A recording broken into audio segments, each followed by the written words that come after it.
What is going on, everybody? Welcome here today to episode 26 of the Just Ballin' podcast, and it might be my most controversial episode because we are going to be doing our top 30 players in the NBA today, and this was really tough to make. So I ended up having 5 tiers, ended up having like 10 honorable mentions in this, and yeah, it's going to go 1 through 30, obviously, and I made it where everybody is healthy, who you want on your team right now, starting the playoffs, who is going to win you games, who is going to just win you crucial fourth quarter close games, and who you'd want on your team, who has experience in the playoffs, who is just good on defense, who's good on offense. I factor in everything into my player ranking. So this was really tough, and I'm sure 99% of you guys will have a different list than me, because if you asked 100 people to make a top 30 NBA players list, pretty much all 100 of them are going to be different from one another, so just take that into consideration. Like always, if they're in the same tier, you can kind of move them around and I'm perfectly okay. Like my tier 5 is 20 to 30, my 20 guy could be 30 for you, my 30 guy could be 20 for you, and I wouldn't care. It's really, you can have a perfect adjustable argument for that, so just keep that in mind. Also, if you guys are listening on YouTube now, I should add gameplay into the back. I'll probably use my 2000 franchise that I'm doing on the second channel, so some Supersonics gameplay in the background if you are listening on YouTube. But obviously, if you're on Apple Podcasts or Spotify, you're not going to be watching anything, you're just listening to my voice. So thank you all for just listening in general. It means a lot to me, and I really don't know what to do next after these rankings. Maybe we'll do top 25 players that are age 25 and under. I think that would be really fun to do, so that might be the next ranking, because I'm enjoying doing these rankings before the NBA or while the NBA is in its hiatus, because we don't really know what is happening. We don't even know if the draft lottery is going to be in the middle of May. We don't know if the draft is still going to be June 25th. We don't even know if there's going to be playoffs this year. I think the regular season is going to be canceled. I just don't see them really doing that. But hey, maybe they will try to complete the regular season. But we don't even know if we're going to get basketball before the month of August. So yeah, we're just going this day by day. Still enjoying these weekly uploads in the podcast form. So yeah, without further ado, let's get into my top 30 players in the NBA. All right, so for these top 30 players, I wanted to be straightforward. I didn't want to do any 1As, 1Bs, just any ties. I wanted to actually have a definitive ranking for each player. So my tier 1, when healthy, coming off of also taking into consideration guys like John Wall, you'll find out if he made the list, but Kevin Durant and Klay Thompson, when they're fully healthy, you still have to kind of keep it in consideration. The injuries just what they just came off from. So just keep that in mind, and maybe that's what will drop them off a little bit. But my tier 1 has 3 guys. My number 1 guy is Kawhi Leonard.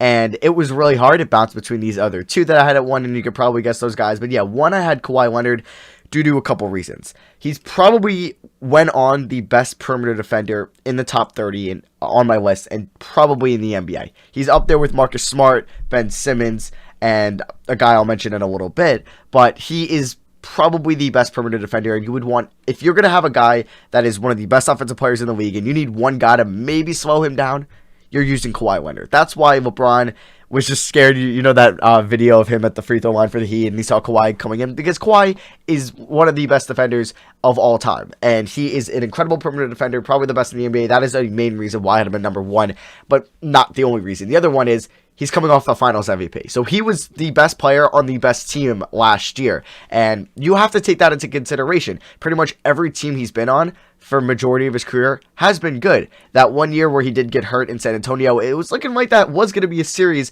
where the Warriors had obviously Curry, KD, Draymond, and Klay, and the Spurs were looking like they were going to win game 1 behind a monster Kawhi performance, but then he got hurt from Zaza Pachulia. He's won a title in San Antonio. He's won a title, obviously, in Toronto. He was Finals MVP. That Toronto team could not make it to the Finals throughout the years prior with DeRozan. They made that risky trade, and they knew it was probably going to be a rental. They got Kawhi, and he brought them to a championship and won it all. Yes, if LeBron was in the East, that might not have happened, or if the Warriors didn't have all those injuries to Klay and KD, maybe they wouldn't have won. Yep, sure, but I don't think you can really knock Kawhi on that, and he's just been phenomenal as it is. He might have gone better on defense this year. He's my number 1 player in the NBA going to these playoffs. It will probably change if the Clippers don't win it all. It could be my number 2 or my number 3 guy going into next year. It all depends on what these playoffs are doing, but last year's playoffs are the most fresh playoffs in our mind. Kawhi was the best player in those playoffs. He's my number 1 player.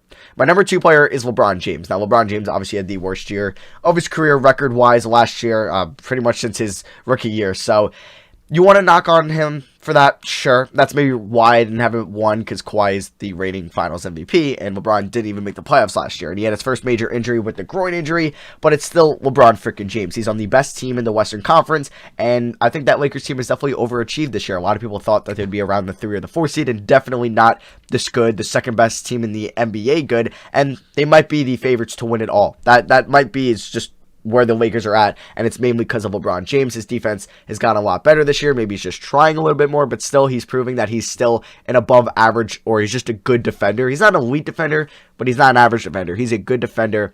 His court vision is insane. He's probably the best passer in basketball at this moment. And yeah, when he has a solid 2, when he's had Dwayne Wade and Kyrie Irving and Anthony Davis, he could be one of the best players in the league, and obviously he's one of the best players of all time. Top 2, you might think he's 1, but he's coming in at number 2. The only reason why I have Kawhi in front of him is because Kawhi is the reigning finals MVP, but if the Lakers do win the finals this year, if we do get a playoffs, LeBron will be 1, and he'll jump Kawhi Leonard. So my number 3 player is going to be the 2-time reigning MVP award winner after this year's awards are announced, and that is Giannis Antetokounmpo. So he is by far the best regular season player on this list, and he might be the best player overall, but the reason skill will not give him number 1 is because we have not seen him win a championship. Last year was the closest they got. They were up 2-0 on the Raptors, and then they ended up losing 4 in a row, and who knows if the KD got hurt when he came back in the finals still, and Klay was hurt, the Bucks could have been NBA champions, and Giannis would have a finals MVP under his belt already, or just a ring in general, and he would probably be number 1. But since he has never been to the finals yet, so we don't know if he can do it, he's not going to be number 1, and I think that's a very solidified, justable reason to have Giannis at 3. So my tier 1 was 3 guys, 1 being Kawhi Leonard, 2 LeBron James, and 3 Giannis Antetokounmpo. So moving on to my tier 2 now, I have my 4, 5, 6, and 7 guys in this tier, so a 4-person tier. So starting off tier 4 was a guy that I wanted to put in tier 1, but I dropped him down just 1 tier and 1 spot really, and that was Steph Curry. So going into the season, Steph Curry is probably known as a top 3 player in the NBA, but I dropped him down to tier 4. I'm kind of thinking maybe I should have him in tier 1, and that is a perfectly fine argument if you do think that, and it's definitely reasonable, but I'm going to have Steph at 4. He's a 3 times finals champion. Yes, he hasn't won a finals MVP, but he's shown that he can be a very good player in the finals. In those victories, he's been good, and he's been a 2-time MVP award winner. He was the first ever unanimous MVP award winner. He's the greatest shooter of all time. He's a top 5 point guard of all time. You might even consider him a top 25 player of all time already. And he's not even, 31 yet? Or he's around the age of 30. So I think Steph he's still got to be in your top 5 until we see a substantial drop-off from him. And I didn't think we were going to see one this year, but obviously he broke his arm, which kind of hurt. Because if maybe he would have been the NBA's leading scorer, he would have maybe helped the Warriors maybe be a playoff team. Who knows? So yeah, maybe it helped out Steph's legacy a little bit that he got hurt this year, and we kind of would maybe see that he can't lead a bad team into the playoffs. Who knows? But he's going to be number 4 for me on this list. Coming in at number 5 is a player that's been compared to Steph for a while now, just kind of in player rankings and MVPs for a couple years, but he's never really beat him in the playoffs. He's never done it, and that is James Harden. So you might look it up, and the Thunder, when Harden was there, might have beat the Warriors back in the day. But yeah, Harden has pretty much been second fiddle to Curry throughout his career. The Rockets have yet to beat the Warriors. They were really close that year, but Chris Paul got hurt. But Harden has been a top 3 offensive player in the NBA for a couple years now. He was the 2018-19 leading scorer. He'll be the same this year. His 3-point shooting is still great. His ball handling, amazing. He's still a great passer. His floater's still really good. He's great at scoring inside. He's great at scoring off the dribble. He's great at scoring spot up. He's not really much of an off-ball player, but he's still I want to say he's a top 5 player in the NBA. Maybe he wasn't this year. That is a perfectly fine argument, but I think we got to take into consideration what Harden has been these last 5 years, and he's still proved that he can win. He's made the playoffs every year. He's made the conference finals a couple times, and he's a top 5 player for me. He's coming in at number 5. Number 6 is Anthony Davis. So Anthony Davis hasn't really been on any great teams so far in his career until this year with the Lakers. He's had a couple playoff series victories with the Pelicans, or I believe just one, and then they ended up getting blown out by Golden State in the second round. Who knows? Maybe they would have been able to actually do something in the playoffs if Marcus Cousins didn't get hurt in the 2017-18 season, because they were looking like they were going to be a very good team. They ended up still winning their first round matchup against the Blazers, but who knows? Maybe they could have put up a fight against the Warriors with a healthy arguably the best center in the league, DeMarcus Cousins, the best power forward in the league, Anthony Davis, and then they had guys like Rajon Rondo, I believe, that year. They might have had him that year. And then they also had guys like, obviously, Drew Holiday. So he's coming in at number 6 for me. He's a great defender, great shot blocker, great rim protector. He's a solid shooter. He's nothing special out there. He's a good post player, and he's coming in at number 6. And wrapping out tier 2 is Kevin Durant. Now, Kevin Durant going into this year was in tier 1. He'd probably be the number 2 guy in front of LeBron James. But when you tear your Achilles and you're plus 30 in age, it's going to be hard to see what KD is going to come back. Are we going to see a back to normal pre-Achilles tear KD? I don't know. I don't know if we will, and that's why some skepticism, like, where did I want to place KD? Because I wanted to put him in tier 1, but I really just couldn't, just because I don't know what he's going to be like coming back from that Achilles tear, and I put him at 7, and if he's going to be what normal KD was, he'll be in the top 3, but until I see that, I'm having him in at 7, and he's going to wrap out tier 2. So tier 2 was 4 Steph Curry, 5 James Harden, 6 Anthony Davis, and 7 Kevin Durant. All right, so we're going to start off tier 3 now, where we have 5 players. So to start off tier 3 at number 8, we have Nikola Jokic. So yeah, I ended up picking Jokic as my first center off the board here. He was 1 win away last year from going to his first Western Conference Finals. He's the most versatile big man in the NBA. He's the best passing big man of our generation and maybe even all time. He's a good shooter, but not a great shooter. He's just a smart offensive player. He's good in the post.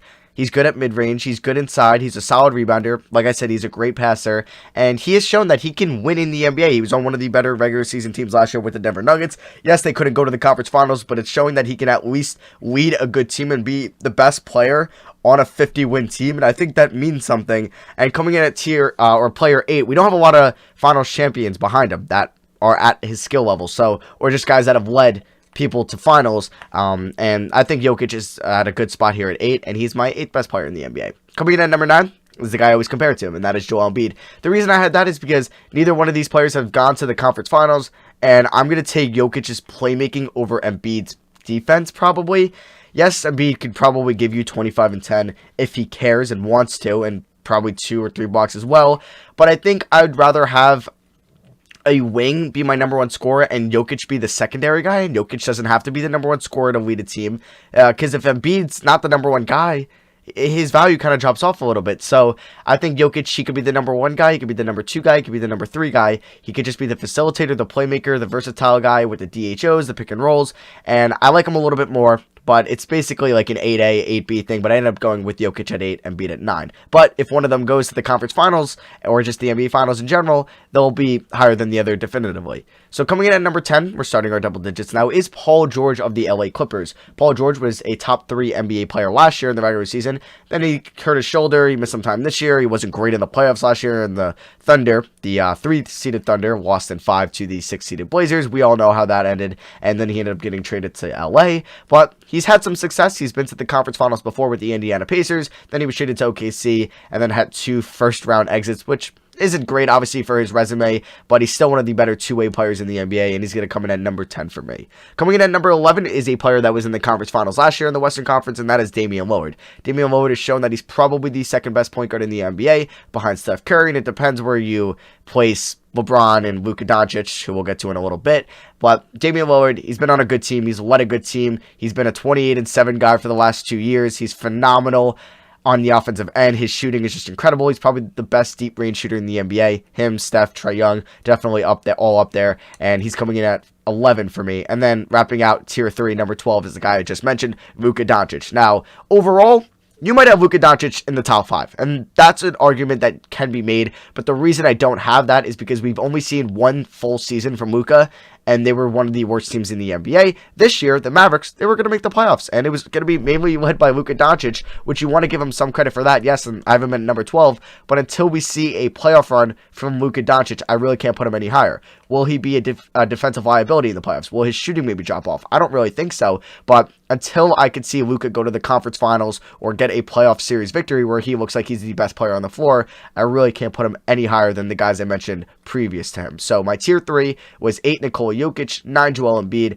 10 Paul George, 11 Damian Lillard, and 12 Luka Doncic. So let's get into tier 4 now. Alright, so my tier 4 is ranked from 13 to 19. So starting off tier 4 is a guy I probably didn't have in the top 20 going into this year, but he was phenomenal in his new role with the Houston Rockets, and that is Russell Westbrook. I didn't think he was deserving of an all-star spot at the time that they were announced, but was proven wrong that he is a top 15 player in the NBA this year, and I still think he's a top 15 player overall. The one knock on Russ is he's not a good shooter. He's a horrible 3-point shooter and a horrible long distance shooter, and just he can't shoot. He can't shoot. He's not good at it. Maybe his one MVP season was an outlier there, but he's just not a good shooter, and his confidence didn't think that. He thought he was still a good shooter and he would shoot you out of games. But with this new Rockets offense where it's spread out 5 wide, 5 out, basically, if you play 2K, you'll probably have heard that in my team. And he would just drive to the rim, and he would kick it out to somebody, or just go right at somebody else, and it proved it worked. It worked. He was averaging 25 plus points a game, 7 plus assists a night, 7 plus rebounds, and he was actually still being an efficient guy. He was getting to the line, and that was pretty much it. It was at the rim or at the line. Maybe he would have a couple 5 to 10 foot shots, but it's basically everything's at the rim now, which is great. Yes, he would still take that occasional open 3, but he kind of learned that, yeah, he should not be taking more than 2 threes a night because he's not a good 3-point shooter. He's still a good defender. He's coming in at number 13 for me. So coming in at 14 is another point guard, and that is Kyrie Irving. Kyrie Irving is an NBA Finals champion. He might have hit one of the biggest shots in NBA history to beat the 73-9 Warriors in that Game 7, and you might hate on him for locker room stuff if he's not a great teammate, whatever, but I still have him on at 14 for basketball reasons. He's still the best ball handler in the NBA, maybe the best NBA ball handler of all time. He's still a solid passer. He's not really what he was like 5 or 6 years ago. He's got really good court vision now, and it's a lot better as he's been gaining experience in the NBA. He's still a great shooter. He's great at scoring at the rim. He's not a huge defensive liability. He's not like a guy you would want guarding a 1-2 or maybe even 3, but you could put him out there. It's not like he's an Isaiah Thomas out there. He's not great, but he's not horrible on the defensive end, and he's coming in at number 14 for me. As pretty much every team he's been on for the last couple of years, they've been solid at least. Like the Celtics last year, they obviously lost in round 2 as the 4th seed, but they were still good, and then obviously he was on the Cavs teams and the Nets team this year. I mean, you really can't take that into consideration as KD was hurt, and he kind of was like, oh, I kind of want to take this year off. So he got hurt, and he didn't really play much for the Nets this year, but he's still a top 15 player in the NBA in my eyes because he's shown that he could win and be a good player in the playoffs. Coming in at number 15 is Jimmy Butler. Kind of like Kyrie, he's been pretty much good on every team he's been on. Either it's Miami, Philly, he even helped Minnesota get to their first playoffs in a while. Even though they were an 8 seed, he still got them there. He was good in Chicago. He's one of the best defensive players in the NBA. Kind of like Russ, he maybe needs to realize he's not a great shooter, and that is kind of true. He doesn't really take a lot of threes. He wasn't the most efficient player this year shooting the ball, but he was good. He got to the line. He was still great on defense, and he's going to come in at 15 for me. Coming in at 16 is a reigning finals champion, and that is Pascal Siakam. Yeah, I have him at 16. That might be high, but he's shown that he can be good in the playoffs, and he can be a very good player when it matters most. He's a great defender. He's a good ball handler for his size. He might be a great ball handler for his size. He's a good shooter. He's good at scoring inside. He's good at scoring in the post, off the spin move, with a hook shot. He's good all around. He's coming in at number 16 for me, and I have him in front of Karl-Anthony Towns, who's 17, mainly because we've seen him go to the finals. Yes, if Karl-Anthony Towns maybe played, you swap positions, him on that Toronto team, Siakam in Minnesota, maybe I would have a very different opinion, but you cannot do woulda, shoulda, couldas when you're doing rankings. This is from what we've seen, and Cat has made it to the playoffs once with that Timberwolves team, and that's pretty much it. He's still a defensive liability, but he's still one of the best centers in the NBA. He's a fantastic shooter. He's a great offensive player, but can he be the number 1 on a good team? We haven't seen it yet, so he's coming in at number 17. Coming in at number 18 is Ben Simmons. Two-way basic. He's actually great at everything, pretty much, besides shooting. I know that might be the most important thing in your eyes, but he's a great ball handler. He's great at scoring inside. He's a fantastic defender. He's going to probably be on an all-defensive team this year and get some Defensive Player of the Year votes. He might be the best passer in the NBA. That's probably up for debate because you obviously have guys like Trae Young and Luka Doncic and LeBron James, but he's definitely up there in that conversation. His court vision's amazing. He's great in transition, and he's coming in at number 18, and pretty much he's been on a lot of good teams so far. And coming in at 19 is the 2-time reigning Defensive Player of the Year winner, maybe 3-time this year, we'll see when the awards come out, and that is Rudy Gobert. He's been on good teams for the last couple years with the Utah Jazz. They weren't able to win in round 1 last year versus the Rockets, but they did beat the Thunder a couple years ago. He's a fantastic defender. Obviously, that's why I have him as a top 20 player. That might be a debate for some of you guys, because maybe he won't be a number 1 on a championship team, yes, but he's been arguably the best defender in the NBA because he's the 2-time Defensive Player of the Year award winner for the last 2 years, and like I said, he might get it this year, and that is very valuable. center is the most important defensive position. You need that rim protector. You need that middle linebacker to call out stuff and help out the team on defense. And he might be the best in the NBA at that. Yes, his offensive is limited, and that's why he'll probably never ever be a top 15 guy in the NBA, because he cannot create his own shot and he can't be the number one on a championship team. But I think he could be a number 2. Yeah, he might have to play with LeBron James to be the number 2, but I think he could be a number 2 on a really good team. And we've seen some good Jazz teams, but we have not seen some really good Jazz teams. Who knows, maybe this year they could have surprised some people.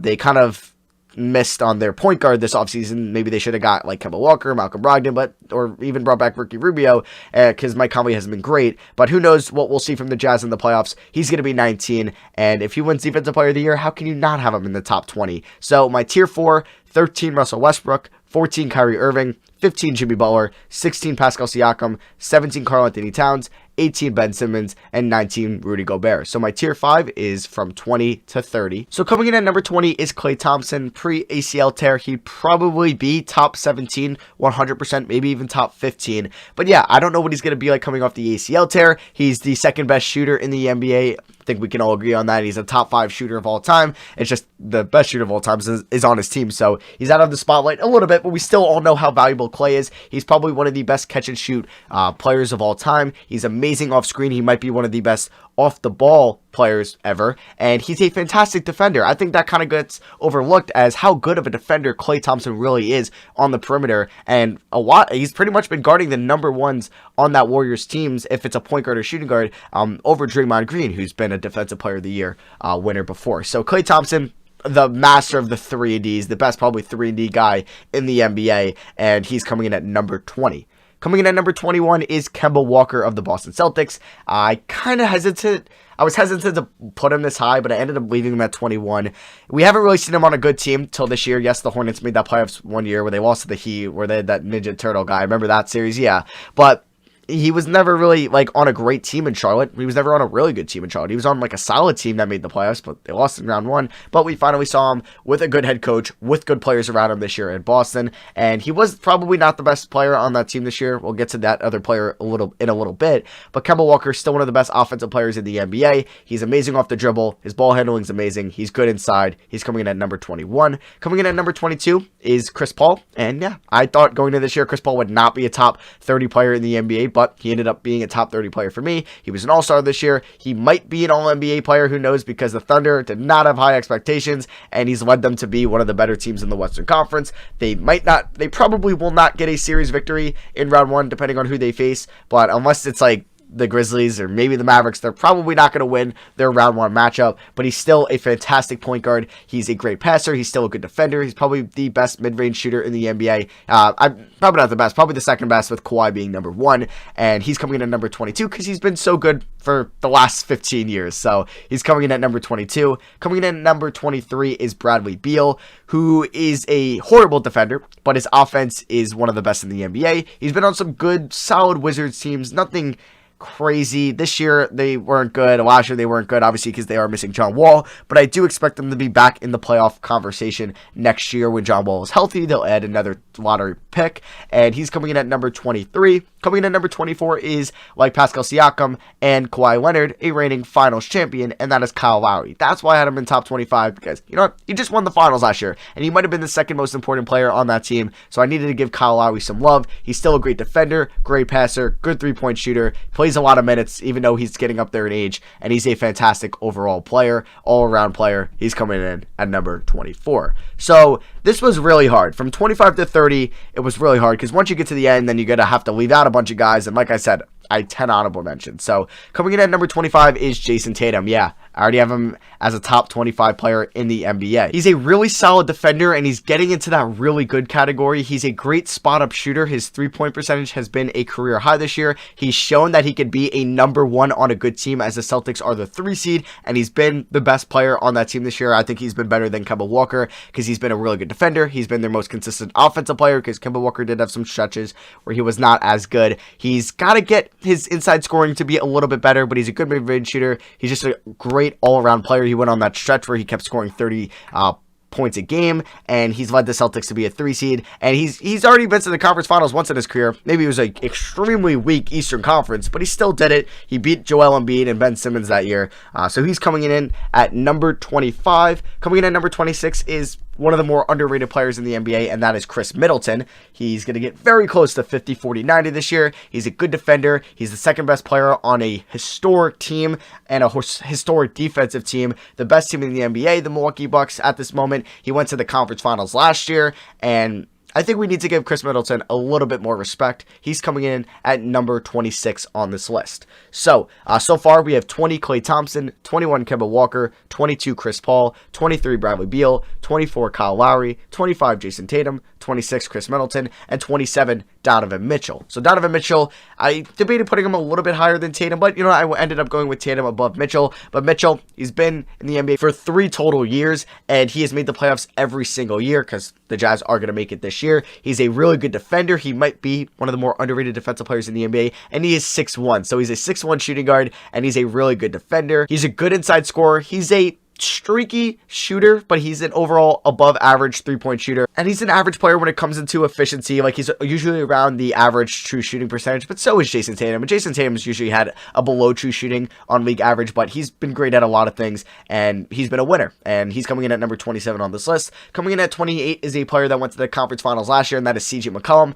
Like Rudy Gobert, McCollum definitely fits as a better 2 than a 1, and I don't think he could be the 1 on a really good team. I think he could be the 2 or a 3 on a championship team, but not a 1, but he's still one of the better offensive players in the NBA. Like Mitchell, he's a little bit undersized, and he's not a great defender like Mitchell is, but he's still a really good offensive player. He's good at scoring inside. He's a good shooter. He's great off the dribble. He's good at the mid-range from 3, like I said, inside, and he's coming in at number 28 because he's been on some good Blazers teams so far in his career, and he was really good in that Nuggets series last year. Coming in at number 29 is Brandon Ingram of the Pelicans, a player that has never made the playoffs in his career. Who knows if the Pelicans would have got that 8 seed if the season didn't get suspended this year, but he's improved to be one of the better players in the NBA. He's a good defender. I think he's definitely above average getting into that good tier of defense, especially on the perimeter. He's a great shooter. We've seen the most historic 1-year shooting jump in pretty much NBA history this year. He's a good free throw shooter. He's great at scoring at the mid-range. He's good on spot-up threes, pull-up threes, and he's an overall top 20 offensive player in the NBA, top 25 offensive player in the NBA, and he's a good defender, and that's going to put him at number 29. He would be a little bit higher if maybe the Pelicans were a little bit better, but who knows? He's 29 at 22 years old. He's going to be getting up there. And then coming in at my 30th player is Trae Young. Trae Young, you look at stats-wise, top 10 guy in the NBA, top 15 guy in the NBA, but defense, horrible. He has not been on a good team whatsoever. The Hawks have been one of the worst teams in the NBA for the last 2 years in Trae Young's first 2 seasons. Who knows if Trae Young will ever be able to carry this Hawks team to be good? Yes, these Hawks teams, especially last year, was pretty bad. This year, it was also not very good, but we'll see with Clint Capella, John Collins. They'll have another top 10 pick this year. Who knows who they sign in free agency or if they get somebody in 2021. Will Trae Young be able to lead a really good above average offense in the NBA? Who knows? And we have to wait and see, and that's why he's coming in at number 30. So, my tier 5, 20 Klay Thompson, 21 Kemba Walker, 22 Chris Paul, 23 Bradley Beal, 24 Kyle Lowry, 25 Jason Tatum, 26 Chris Middleton, 27 Donovan Mitchell, 28 CJ McCollum, 29 Brandon Ingram, and 30 Trae Young. So yeah, I had 11 honorable mentions that you could put in tier 5, and I'd be perfectly okay with it. So do not get mad at me for not having these guys in honorable mentions, but here they are. Devin Booker, Bam Adebayo, John Wall, DeMar DeRozan, De'Aaron Fox, D'Angelo Russell, Jaylen Brown, Kristaps Porzingis, John Morant, Domantas Sabonis, and Jamal Murray. Those are my honorable mentions. So yeah, that is going to wrap up my top 30 players in the NBA. You guys can let me know what you guys think on YouTube in the comment section, or if you want to write a rating, a review on Apple Pod, you can let me know what you guys thought, or just let me know on Twitter, twitter.com/MatthewNGeist. And then if you guys are on Spotify, I really appreciate a follow, Apple Pod, a rating and review, and on YouTube, a like means a lot to me. So yeah, that is going to wrap out episode 26 of the Just Ballin' podcast. I hope you guys really enjoyed my top 30 players in the NBA. I think the next episode will be my top 25 players in the NBA, 25 and under. And yeah, be on the lookout for that next week. If you guys aren't following me on Twitter, make sure you do that. Like I said, my Twitter is twitter.com/MatthewNGeis. My 2 YouTube channels, 6 Rings of Steel and SROS. I've been uploading pretty much 2K or NBA content daily on those. And yeah, I have pretty much one more week of school. My last final is May 6th. I end classes today as you're listening to this on the 27th. I just hope we get some NBA news so we can kind of talk about some current NBA stuff though. So yeah, that'll be it for me. Thank you all for listening. Hope you guys did enjoy. Hope you guys have a great day, and I'll see you guys in the next episode. Peace.